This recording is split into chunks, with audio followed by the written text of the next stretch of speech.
ढेर सारा प्यार। आप सभी को मेरा नमस्कार। मैं हूं आपका दोस्त, आपका होस्ट अजय भट्टाचार्य। दोस्तों, एक बात मेरे जहन में आई, सोचा आपके साथ शेयर करूंगा। शुक्रवार का दिन जब पहले आता था तो एक अजीब सी खुशी महसूस होती थी, एक अजीब सा उमंग मन में होता था कि हम सप्ताहांत यानी कि वीकेंड पर आ गए हैं।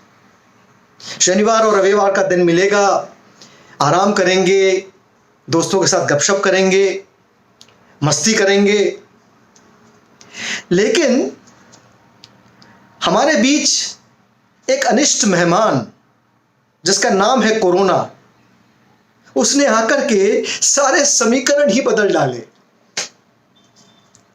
अब सोमवार से लेकर के रविवार तक के सारे दिन एक जैसे नजर आते हैं।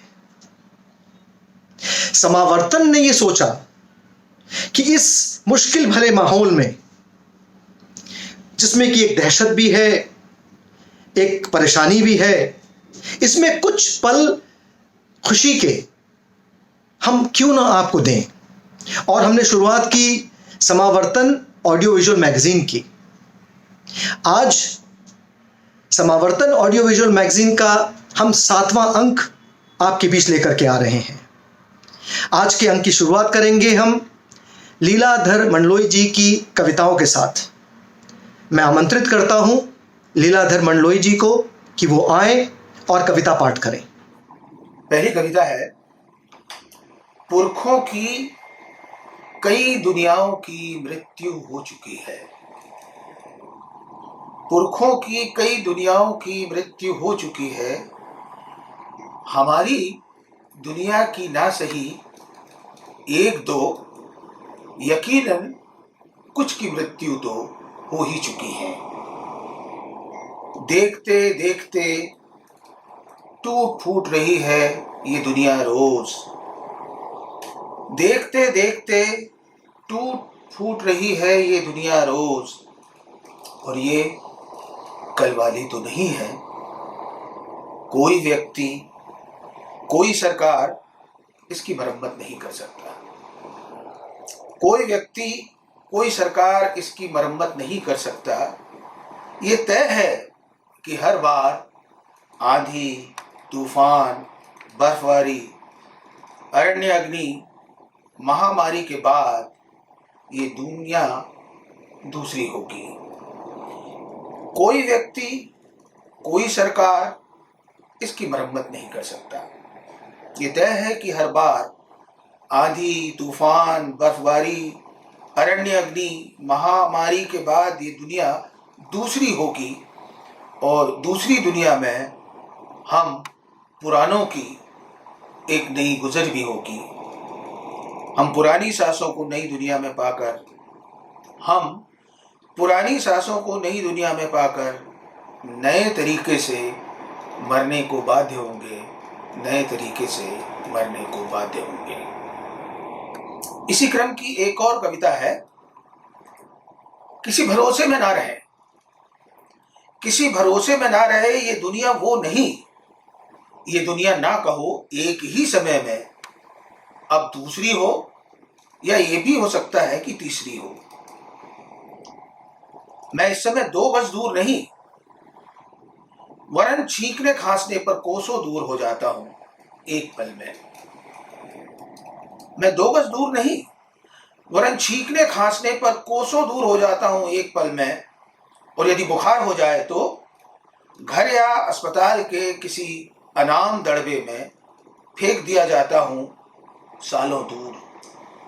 अब जहां वार्ड बॉय ना होगा कल वाला, और डॉक्टर नर्स के आने के बारे में थर थर कांपते 100 बार वे लोग सोचेंगे, इतना ही होता तो गनीमत थी। खुदा ना खास्ता ये संक्रमण आमादा हो उठे आपको साथ ले जाने को, एक नंबर में तब्दील हो जाएगी ये देह। लावारिस कहाँ होगी, किधर खो जाएगी, ये जानने को ना कहो, ये उम्र नाकाफी हो जाए। यकीन मानिए दूरियों के रिश्ते इतने दूर जा पड़ेंगे कहीं अरूप होकर कि जिस दुनिया में खुलेंगी अब आंखें, वो दूसरी को लांग कब की तीसरी हो चुकी होगी, वो दूसरी को लांग कब की तीसरी हो चुकी होगी। वे लौट नहीं रहे। हाँ, वे लौटते थे अपने तीज त्योहार पर, वे कमा के लौटते थे, वे खुश खुश लौटते थे। उनके बच्चे के हाथों में खिलौने होते थे, सस्ते, लेकिन उनके दमकते चेहरों के सामने दुनिया कंगाल दिखा करती थी। और फूलों में उनके लौटने पर रंग खिल उठते थे और खुशबू चौगनी हो जाती थी। उनके बच्चों के हाथों में खिलौने होते थे सस्ते, लेकिन उनके दमकते चेहरों के सामने दुनिया कंगाल दिखा करती थी। और फूलों में उनके लौटने पर रंग खिल उठते थे और खुशबू चौगनी हो जाती थी, और घर का माहौल ईद और दिवाली सा हो उठता था। तब उनके लौटने पर लोग अपने गीतों के साथ मदमस्त हो उठता था। अभी वे लाखों लाख मजबूर और भयाक्रांत अपनी बची खुची गृहस्थी को सिरों पर उठाए और बच्चों की जिंदगी को बचाने का ख्वाब लिए बिना गाड़ी घोड़ा के भाग रहे हैं। वे भाग रहे हैं गिड़गिड़ाते हुए कि उन पर रहम हो। भूखे प्यासे और बिन पैसों के डंडे खाते, मुर्गा बनते और उकड़ू मुद्रा में वे बमुश्किल से ही भाग रहे हैं। वे जान बचाने की गरज से भाग रहे हैं। और इस तरह घरों की ओर बेतहाशा भागना, और इस तरह घरों की ओर बेतहाशा भागना, दोस्तों, घर लौटना नहीं है, घर लौटना नहीं है। चलिए दोस्तों, इस सिलसिले को आगे बढ़ाते हैं। एक बड़ा ही प्रतिष्ठित नाम है सूर्यबाला जी। आप कथाकार हैं। सूर्यबाला जी की एक कहानी है, कौमुदी एक प्रश्न। मेरी जिज्ञासा इस शब्द कौमुदी पे आकर के अटक गई। थोड़ा टटोला तो पता चला कि कौमुदी का अर्थ है चांदनी। सूर्यबाला जी की इस कहानी कौमुदी एक प्रश्न को सुनाने आपके बीच आ रही हैं चित्रा देसाई जी। आमंत्रित करता हूं चित्रा जी को कि वो आए और सुनाए हमें कौमुदी एक प्रश्न। नमस्कार, मैं चित्रा देसाई आज समावर्तन के लिए आप लोगों के लिए कहानी लेकर आई हूँ। और कहानीकार हैं बहुत प्रतिष्ठित प्रसिद्ध रचनाकार सूर्यबाला जी। अब सूर्यबाला जी को किसी परिचय की ज़रूरत नहीं है, हम सब उन्हें जानते हैं। समावर्तन के पाठक, श्रोता और बाकी सब पाठक भी उनके रचना संसार से अच्छी तरह से वाकिफ़ हैं।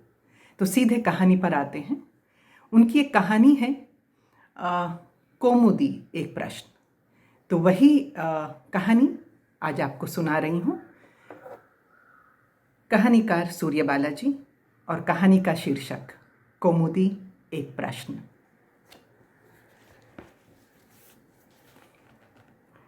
उस दिन दरवाज़ा खोलने पर मैं तुम्हें सामने देख एकदम सन्नाटे में आ गई थी। यह कैसी कौमुदी? कहाँ वह दुबली पतली सी रंग उधड़े सलवार कमीज में हमेशा हंसने हंसाने वाली चुलबुली लड़की, और कहाँ यह भरी भरी सिंदूरी मांग, मंगलसूत्र, बिछुए, महावर, पैरों वाली बाह्यता। तो कॉलोनी में गर्म लू के झकोरों की तरह सनसनाती अफवाहें आखिर सच साबित हुई। पिछले 3 दिनों से इसके घर के दरवाजे नहीं खुले हैं। माता पिता अर्धविक्षिप्त और गुमसुम होंगे ही अपनी बेटी के ऐसे दुस्साहसी और शर्मनाक कृत्य पर। आतंक और घृणा के बीच मेरे लिए तुम्हारा यह नवविवाहिता का रूप असह्य हो रहा था कौमुदी। लेकिन कमाल की थी तुम कि तुम मेरा मन भांपने के बावजूद मेरे कंधों पर झूलकर हंसे जा रही थी, जैसे किसी जिद पर आमदा हो एक हटीली अड़ियल हंसी। क्या करूं, मन नहीं माना ना कला मौसी। सो बस थोड़ी देर के लिए आपके पास भाग आई अपनी खुशी सेलिब्रेट करने। जीत, खुशी, सेलिब्रेट, विष बुझे बाणों से ये शब्द तुम्हारे मुंह से आखिर निकले कैसे कोमुदी? सचमुच तुम्हारी सरल निष्कपट हंसी को अब बेशर्म कहने में मुझे ज़रा भी संकोच नहीं हो रहा है, लेकिन तुम अपना वाक्य पूरा करते हुए सहज भाव से कह रही थी, अब घर तो जा नहीं सकती ना। जाने तुम्हारी हंसी में क्या था कि दया की एक धुंधली सी आभा उतरा ही थी कि अंदर का आक्रोश उस पर गिद्ध की तरह झपट्टा मार गया। हाँ, घर अब कहाँ इसका, अर्थात इन दोनों का कोई घर ही नहीं, और ना इतनी जल्दी कोई अपने घर में इन्हें पनाह देने ही वाला है। कौन देगा भला? अपनी मर्जी से सरेआम भागकर कोर्ट में रजिस्टर्ड शादी कर लेने वाली लड़की और लड़के को अपनी अप्रतिष्ठा और बेइज्जती के इश्तिहार छपवाने हैं क्या? अपने घर में तुम्हारी उपस्थिति मुझे लगातार असहज बनाई दे रही थी, बल्कि नागवार गुजर रही थी।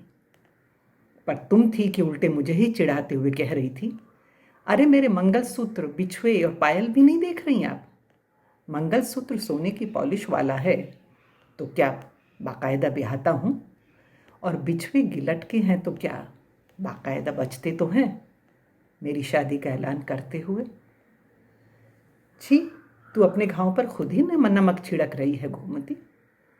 कुछ समझ में नहीं आया, फिर भी मन के अंदर जहर की फैलती घृणा संभालते संभालते जबान से फिसल पड़ी। वह सब तो ठीक है कौमुदी, लेकिन एक बात बता, तूने यकबा एक जल्दबाजी में इस तरह का शादी का निर्णय लिया कैसे आखिर? तुझे देखकर तो लोग सोच भी नहीं सकते थे कि तेरे जैसी सीधी साधी सरल और नेक लड़की। हठात मैं चौंक उठी हूँ। तुम्हारा चेहरा तमतमा आया था, जांबाज सिपाही की तरह। तुम अपने तरतराते आंसुओं को रोक रखा था और तुम्हारे कांपते होठों के मौन पर लिखा था, ब्रूटस, यू टू कला मौसी, आप भी उन तमाम दूसरे लोगों से इंच भर भी ज़्यादा नहीं सोच पाई ना। सबकी तरह यही सोचा कि सीधी सादी सरल निश्चल लड़की के पास ना उसका मन होता है, ना आत्मा, ना स्वाभिमान, और ना ही आक्रोश ही। किसी नेक लड़की के मन पर कोई ठेस नहीं लगती, और किसी मस्खरी लड़की को मान अपमान अवहेलना का तो एहसास ही नहीं होता। मैं चौंकी थी कौमुदी, तुम्हारे सर्व था अप्रत्याशित रूप और कथन पर। फिर संभाल कर दुनिया निभाई थी। बुरा मत मानो कौमुदी, लेकिन जहाँ तक मैं जानती हूँ, तुम्हारे माता पिता ने बच्चों को भरपूर प्यार दिया है। क्या यह सच नहीं है कि पिछले 3-4 सालों से तुम्हारे पिता दिन रात तुम्हारी शादी के लिए दौड़ धूप कर रहे थे? बेचारे दिल से चाहते थे कि रिटायरमेंट से पहले कौमुदी पार लग जाती तो बाकी दोनों भी। बस यही तो कला मौसी, अचानक तुम एक विद्रोही मस्खरी पर उतर पड़ी थी। सच्ची सच्ची बताएं तो हम इससे बोर हो गए थे। हर थोड़े दिनों में मम्मी की वही जरी वाली किनारी वाली साड़ी पहनकर, उनकी शादी के दहेज में मिली चांदी के पतरे वाली तश्तरी में पान की गिलोरियां और लौंग इलायची लेकर अपने को देखने वालों के सामने पेश करते करते तुम लम्हे भर को रुकी, फिर वापस इस तरह हंसी जैसे कोई लतीफ़ा सुना रही हो। असल में मम्मी के पास दूसरी कोई कायदे की साड़ी भी तो नहीं थी ना, कि अलग अलग लड़के वालों को कम से कम थोड़ी अदला बदली साड़ी में तो दिखाई देती। और वो बेचारी भी क्या करती, उनके विश्वस्त सलाहकारों ने उन्हें समझाया था कि इस सांवली लड़की पर फालसाई रंग ही जचता है। लेकिन अब मुझे तो थोड़ा चेंज चाहिए था ना कला मौसी। हाँ, मुझे याद है, ऐसे हर प्रसंग के बाद तुम थोड़ी देर के लिए किसी बहाने अपने आप को अपने कमरे में बंद कर लेती थी। फिर घंटे 2 घंटे बाद पाउडर की परतें पोंछ पोंछ सलवार कुर्ते में अपना छितरा पितरा वजूद समेटे मस्खरे अंदाज में मेरे पास पहुंच जाती। मैं तेरे आहत अभिमान को प्यार से सहलाती। क्या हुआ री कौमुदी, आज फिर तेरी अदालत में किसी की पेशी हुई? छुट्टी कर दी तूने उसकी? तुम जान की बाजी लगाकर हंसती थी तब। तो और क्या करती कला मौसी, एकदम शुतुरमुर्गी कदकाठी और कोयला सा रंग, मतलब अंगीठी बुझी ही पड़ी रहेगी उसकी, और तुम मेरे साथ खिलखिलाकर हंस पड़ती। पता नहीं तुम्हारी वह हंसी किसे भरमाना चाहती थी, लेकिन मुझे मालूम है हर बार इस तरह किसी पार्टी के सामने चाय की ट्रे या पान की तश्तरी लेकर पेश होते समय तुम्हें अपने चेहरे, दुबली कलाइयों और समूचे शरीर पर चारों तरफ बैठे लोगों की आंखों की शक्ल में कांटे ही कांटे चुभते हुए महसूस होते। तुम्हारा रंग और सांवला हो जाता, तुम्हारी खिलंदड़ी मुस्कान दयनीय सी लगती और तुम्हारी उंगलियां कांपने लगती।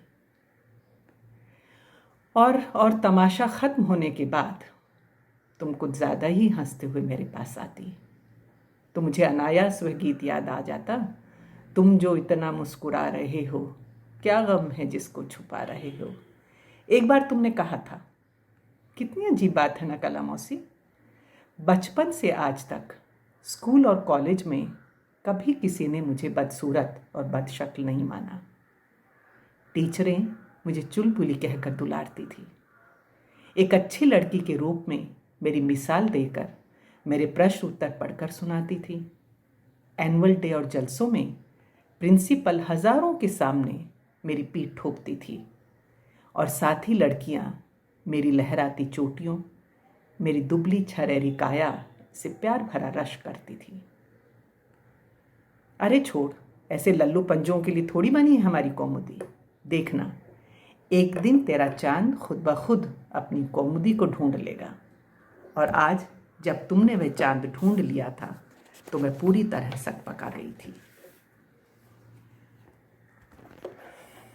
मेरा संस्कारी मन तुम्हारी इस उदंडता, चरित्रहीनता और बेशर्मी समझ रहा था। अंदर अंदर कुड़ते और ऊपर से समझदारी का दिखावा करते हुए मैं तुमसे पूछ रही थी, फिर भी कौमुदी, तुम्हारी इस जल्दबाजी के निर्णय के परिणामों की जानकारी है तुम्हें? हाँ है ना, जैसे लपलपाती हुई बिजली कौंधी हो। परिणाम यह होगा कि बादब बामुलाहिजा होशियार हर किसी को खबरदार किया जाता है कि अब से कोई भी लंबा नाटा, गोरा काला, नौकरी याफ्ता या बेकार, BA MA पास या फेल लड़का, उसके माँ बाप, चाचा, ताऊ, बहनें और भाभीियों किसी कौमुदी को उठा बिठा चला फिरा कर नाप जोख कर रिजेक्ट करने की ज़रूरत नहीं कर सकती। अचानक रुकी वह। छोड़िए, फोटो देखेगी? ठहरिए दिखाती हूँ। देखा तो सचमुच चौंक गई। मोहक सी हंसी वाला सुदर्शन युवक, गोरा है कलामा से, इसी से तो रंगीन फोटो खिंचवाई है। जानती हैं मेरा मन क्या करता है? इस फोटो की 20-25 कॉपियां करा के उन सारे लल्लू पंजुओं के पते पर अपने अंगूठे के निशान के साथ भिजवा दूं। पते मिल जाएंगे मम्मी की डायरी से, लेकिन मम्मी के पास घर तो जा नहीं सकती ना। और तुम्हारी हंसी जैसे गहराते भंवर के बीचों बीच डूबती चली गई। हाँ कोमोदी, मुझे मालूम है तुम्हारे घर ने तुम्हें स्वीकारा नहीं था, शहर ने भी नहीं, और तुमने हार कर उदय के साथ यह शहर छोड़ दिया, दोनों घरों के बंद दरवाजों का स्पष्ट निर्देश मानते हुए। उदय के परिवार का तो लाखों का घाटा हुआ। भारतीय समाज में एक आज्ञाकारी, संस्कारी बेटा लाखों का ब्लैंक चेक जो होता है। शहर छोड़ने से पहले तुम मेरे पास आई थी, अब सचमुच तुम विदा हो रही थी। अब अपने आंसुओं को छुपाने के लिए कोई बहाना नहीं तलाशना था तुम्हें। मेरे कंधों पर सिर रखे रखे जैसे बहुत दूर देखते हुए तुमने कहा था, कला मौसी, कल आपकी बात मानी थी। आपके कहे अनुसार मम्मी पापा को एक पत्र लिख दिया था कि उदय की अपने प्रति आसक्ति का एहसास तो मुझे था, वह भी पिछले कुछ महीनों से ही, लेकिन इस तरह एकाएक शादी करने की बात हम दोनों ने सोची भी नहीं थी। न जाने मेरे अंदर वह कैसा अंधड़ चला कि उस दिन जब बेहद लद्दड़ सा दिखता लड़का और उसके बूते पर ऐंठता परिवार मुझे बेरौनक कहकर मुंह बिचकाते चले गए, तो मैं हमेशा की तरह आपके पास हंसते हुए जाने के बदले उदय के पास रोते हुए चली गई। इस विवाह का निर्णय भी हमने लाचार हो या जानने के बाद ही किया कि मेरा परिवार चाहे मुझे सालों साल पान के बीड़ों के साथ ऐसी ही शर्मिंदगी से गुजारता चला जाए, लेकिन उदय के साथ शादी की स्वीकृति कभी नहीं देगा। और उदय का परिवार भी हजारों लाखों के पलड़ों में तुलवाता, उसकी बोली लगवाता रहेगा। उन पलड़ों पर मेरे पिता के तुलने की हिम्मत भी नहीं कर सकते, और इस तरह उदय के परिवार की अर्थनीति, मेरे परिवार की धर्म नीति और शर्म नीति हमें उधेड़ कर तार तार करती रहेगी। फिर भी कला मौसी, मन में एक उम्मीद थी कि थोड़ी डांट फटकार के बाद मम्मी पापा मुझे स्वीकार कर लेंगे, क्योंकि उदय एक अच्छा लड़का है। वह विवाह के नाम पर खरीद फरोख्त में विश्वास नहीं रखता। उसने अपने माता पिता को भी समझाने की बहुत कोशिश की, लेकिन उन लोगों ने भी मुझे देखने वालों अत्यंत सामान्य स्थिति के परिवारों की तरह मुझसे ज़्यादा पापा की हैसियत को रिजेक्ट कर दिया। समझ में नहीं आता उन मौल भाव करने वाले परिवारों को लाखों के दान दहेज से संतुष्ट कर मुझे सौंप देने के लिए पापा तैयार थे, लेकिन मात्र उनकी बेटी का हाथ मांगने वाले उदय के मामले में एक रूढ़ और संकीर्ण समाज उनके विवेक के सामने दीवार बनकर खड़ा हो गया। मेरे इतने समझदार, मुझे इतना प्यार करने वाले मम्मी पापा एक विवेक संपन्न विरोध के न्याय संगत निर्णय के पक्ष में क्यों नहीं खड़े हो पाए? मैं क्या कहती, मैं खुद ही तुम्हारे पक्ष में कहाँ खड़ी हो पाई कोमोदी। काश मुझ में इतनी हिम्मत होती। किया तो सिर्फ इतना कि अलमारी से कुछ मुड़े तोड़े नोट निकाले और हल्दी अक्षत के साथ तुम्हारी हथेलियों में दबा दिया। घर से नहीं, पूरे शहर से जा रही थी बिटिया। बरसाती बौछारों की तरह रोते रोते अपने आंसुओं को पोंछकर हल्दी अक्षत तुमने माथे से लगा लिए थे और नोट मुझे वापस करते हुए कहा था, हाँ हो सके तो मम्मी पापा को समझाने की कोशिश करिएगा कला मौसी। यह कि ये मेरी बगावत नहीं है, ना विद्रोह ही। बहुत सोचने समझने के बाद अपने लिए तलाशी एकमात्र पगडंडी है। मेरी गलती सिर्फ इतनी है कि मैंने अपनी अवहेलना और अपना अपमान एक सीमा तक ही मैं बर्दाश्त नहीं कर पाई। अगर मम्मी पापा इसे अपराध मानते हैं तो भी मैं क्षमा और दंड दोनों के लिए अपना सिर झुकाती हूँ। जाती हुई कौमुदी अचानक एक प्रश्न चिन्ह में तब्दील हो गई। जैसे जैसे दूर होता उसका आकार धुंधलाता जाता है, वह प्रश्न चिन्ह और ज़्यादा गहराता जा रहा है। बहुत बहुत आभार आपका। भाई निरंजन श्रोत्रिय, अब आपकी बारी है। आइए और इस सिलसिले को आगे बढ़ाइए। नमस्कार मित्रों, आज सुनते हैं नीलेश रघुवंशी की कविताएं। नीलेश रघुवंशी समकालीन हिंदी कविता में एक बहुत महत्वपूर्ण नाम है। उनके 4 कविता संग्रह हैं, घर निकासी, पानी का स्वाद, अंतिम पंक्ति में और खिड़की खुलने के बाद। उनका एक उपन्यास भी बहुत चर्चा में रहा है, एक कस्बे के नोट्स। बहुत सारे पुरस्कारों से सम्मानित हैं वे। भारत भूषण अग्रवाल पुरस्कार, आर्य स्मृति सम्मान, दुष्यंत कुमार सम्मान, केदार सम्मान, स्पंदन कृति पुरस्कार और प्रेमचंद स्मृति सम्मान। नीलेश रघुवंशी की कविताओं को यदि देखा जाए तो उसमें भारतीय समाज में स्त्रियों की स्थानीयता, उनकी संवेदना और उसके प्रतिरोध को उनकी कविताओं में केंद्र में लाने का काम नीलेश रघुवंशी की कविताएं करती हैं। पारिवारिक रिश्तों को एक नए दृष्टिकोण से देखने वाली कवियत्री है नीलेश रघुवंशी। आइए सुनते हैं नीलेश रघुवंशी की कविताएं। कविता का शीर्षक है संतान सातें। माँ परिक्रमा कर रही होगी पेड़ की, हम परिक्रमा कर रहे हैं पराये शहर की, जहाँ हमारी इच्छाएं दबती ही जा रही हैं। 7 पुए और 7 पूड़ियाँ थाल में सजाकर रखी होंगी 9 चूड़ियाँ। 8 बहन और 1 भाई की खुशहाली और लंबी आयु। पेड़ की परिक्रमा करते कभी नहीं थके माँ के पाँव। माँ नहीं समझ सकी कभी, जब मांग रही होती है वह दुआ, हम सब थक चुके होते हैं जीवन से। माँ के थाल में सजी होंगी 7 पूड़ियाँ और 7 पुए। पूजा में बेखबर माँ नहीं जानती, उसकी 2 बेटियाँ पराये शहर में भूखी होंगी। सबसे छोटी और लाडली बेटी, जिसके नाम की पूड़ी इठला रही होगी माँ के थाल में, पूड़ी खाने की इच्छा को दबा रही होती है। कविता का शीर्षक है टेलीफोन पर पिता की आवाज़। टेलीफोन पर थरथराती है पिता की आवाज़, दिए की लौ की तरह कांपती सी। दूर से आती हुई छिपाए बेचैनी और दुख, टेलीफोन के तार से गुजरती हुई कोसती खींचती इस आधुनिक उपकरण पर, तारों की तरह टिमटिमाती टूटती जुड़ती सी आवाज़। कितना सुखद पिता को सुनना टेलीफोन पर। पहले पहल कैसे पकड़ा होगा पिता ने टेलीफोन। कड़कती बिजली सी पिता की आवाज़, कैसी सहमी सहमी सी टेलीफोन पर। बनते बिगड़ते बुलबुलों की तरह आवाज़ पिता की भर्राई हुई। पकड़े रहे होंगे टेलीफोन देर तक, अपने ही बच्चों से दूर से बातें करते पिता। कविता का शीर्षक है जनरल बोगी। अरे इतने नहीं जगह नहीं जहाँ पे भैया, आगे आगे के डिब्बे में जाओ। अबे भाड़ू, हम झांसी से इसी पे बैठ के आ रहे हैं, चल उठ। चलती ट्रेन पर लटके लड़के चीखे, जान लेगा क्या हमारी।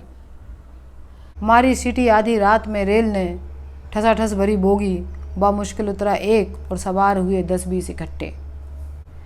एक सीट पर बैठे 4-4, अड़ा है 5वां बैठने के लिए। लुढ़कते गिरते पड़ते सामान पर टेका लगाए, कुछ लेटे पैरों में, कुछ एक दूसरे के ऊपर। बूढ़ी अधेड़ औरतें नींद में भी संभाले पल्लू में बंधे तुड़े मुड़े नोट। सुगंध दुर्गंध से परे छिल रहे सबके कंधे, टकरा रहे हैं सर। नींद के झोंके ट्रेन के संग गच्चा खाते। ए चलो चलो उठो, जनरल में सबको बैठने को जगह दो, बोले एक बाबूजी स्टाइल में। यहाँ खड़े होने की जगह नहीं और तुम पसर रहे हो, सोना ही है तो। नींद में हड़बड़ाता उठ खड़ा आदमी थोड़ी देर में झूलने लगता है, फिर जो बकबक कर रहा था वो भी। नींद जब अपनी पर आती है तो कहीं भी अपना बिछौना बिछवा लेती है। देखो, मूंगफली के छिलकों और चप्पलों पर ही टिकाए हैं सब अपनी कोहनी, और वो पान मसाला बेचता बच्चा कैसा बेसुध, चिल्लर से भरी थैली को मुट्ठी में कसे मुस्कुरा रहा है नींद में। क्या स्वप्न देख रहा होगा वो इस समय, कितनी गाढ़ी होती जा रही है उसकी मुस्कान। ऐसी ठेलम ठेल और धक्का मुक्की, पाँव धरने की जगह नहीं आदमी को। वहीं कितने ठाठ से बैठे हैं लकड़ियों के ये गट्ठर। गट्ठरों के संग आदमियों और औरतों का झुंड, आधे पाँव पसारे, राहत की सांस के संग जाने वाला है थोड़ी देर बाद नींद में। लो, शौचालय के दरवाजे को ही बना लिया उन्होंने अपना तकिया। मस्ता रहे हैं लड़के लोगों को देख देख कर। क्या दादा, कहीं भी लुढ़क जाते हो तुम और अम्मा, तुम भी घर में तो बड़ी चतुराई बघाड़ती हो हैं। धड़धड़ाती ट्रेन ने मारी सीटी, फिर आधी रात में लगा रहे हैं लड़के शर्त। अगले स्टेशन पर जब रुकेगी ट्रेन तो कितने चढ़ेंगे, 10 कि 25। हिचकोले खाए जोर से ट्रेन ने, गिरे लड़के एक दूसरे पर। नींद में चौंकी पूरी जनरल बोगी, अब की सवार हुए इकट्ठे 50-60। आधी जगह। जब भी पेड़ को देखती हूँ आधा देखती हूँ, आधा तुम्हें देखने के लिए छोड़ती हूँ। जब भी पेड़ को देखती हूँ आधा देखती हूँ, आधा तुम्हें देखने के लिए छोड़ती हूँ। हर जगह को आधा खाली रखती हूँ, सिरहाने को भी आधा छोड़ती हूँ तुम्हारे लिए। कभी भी नदी को पूरा पार नहीं कर पाती, आधा पार जो छोड़ती हूँ तुम्हारे लिए। कमल के पत्ते पर पानी कांपता है, चांद कांपता है जैसे राहु के डर से। बसंत के डर से कांपता है जैसे पतझड़, मैं कांपती हूँ आधेपन से, आधे चांद से, जल से भरे आधे लोटे से, कांपती हूँ तुम्हारे आधे प्यार से। एक बड़ा ही लोकप्रिय गीत है, याद आ गया।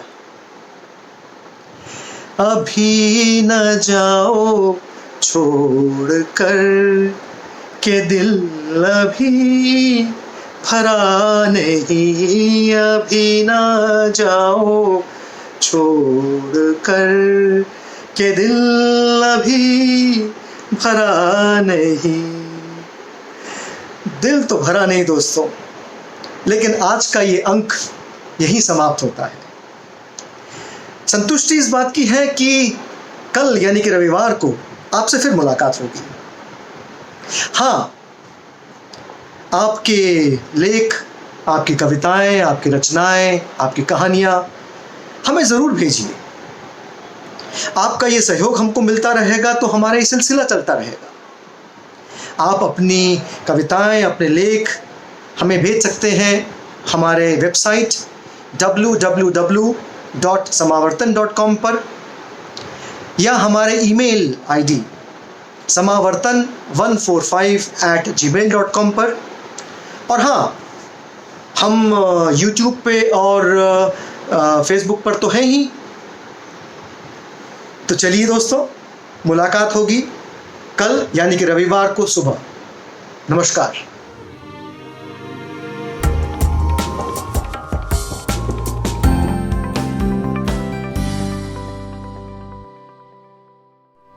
इस वीडियो के नीचे डिस्क्रिप्शन बॉक्स में चैनल का लिंक दिया हुआ है। आप उस पर क्लिक करके समावर्तन चैनल तक पहुंच जाएंगे। वहां पर चैनल को लाइक और सब्सक्राइब कीजिए।